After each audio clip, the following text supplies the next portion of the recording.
তো অনেক দিন পরে আবার একটা নতুন ভিডিও নিয়ে চলে এসেছি। তো সবাইকে জানাই শুভ নববর্ষ। তো এই নববর্ষ উপলক্ষে আমরা চলে গিয়েছিলাম দ্য ডকইয়ার্ড কৌতে, যেটা আছে খিদিরপুরে। 2025 সালে অম্বুজা নিউশিয়া এটা চালু করে। তো খিদিরপুর ডকের কাছে এই যে রিভারসাইড বার কাম রেস্টুরেন্টটা অসাধারণ। এই পাশে নদীর হাওয়া খেতে খেতে এখানে সময় কাটানোর আলাদাই একটা আনন্দ। আর এখানের সিটিং এরিয়াটা তো দেখতেই পাচ্ছেন, বিশাল বড়। তবে এখানে এসে আমাদের সেই কাসলের রিসর্টটার কথা মনে পড়ে। আর ভেতরের বিল্ডিংটার ভেতরটা পুরোটা এসি।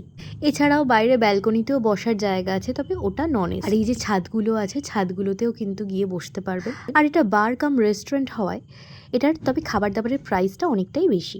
তবে হ্যাঁ, এখানে গিয়ে বেশ সুন্দর করে ফটো তুলে এইসবগুলো করে কিন্তু মন পুষিয়ে যাবে। আর তার সাথে একটা বাজে আইডিয়াও দিয়ে রাখলাম, যদি এরকম ভিড়ভাট্টার দিনে যান তাহলে চাইলে কিছু খাবার না খেয়ে গিয়ে ফটো তুলে ঘুরেও চলে আসতে পারেন। তবে আমরা যেটা করেছিলাম, ভরা পেটে গিয়েছিলাম। তো যাই হোক, আমরা একটু কফি খেয়েছিলাম।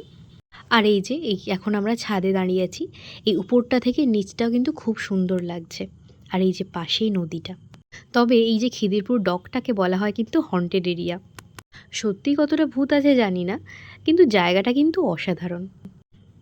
আর এই যে এখন আমরা খাবারের ওয়েট করছি, মানে কফি। আর একটা জিনিস দেখাই, মিষ্টি দই 400 টাকা। তো যাই হোক, এই যে আমাদের কফি চলে এসেছে। এইসব খেয়ে আর দুরাত ঘুম হবে না। তবে যাই হোক, এত কিছু ভেবে লাভ নেই। প্রিয় মানুষের সাথে এই সুন্দর জায়গায় একটা সন্ধ্যা কাটানোই যায়। তো আজকে এই পর্যন্ত, টাটা।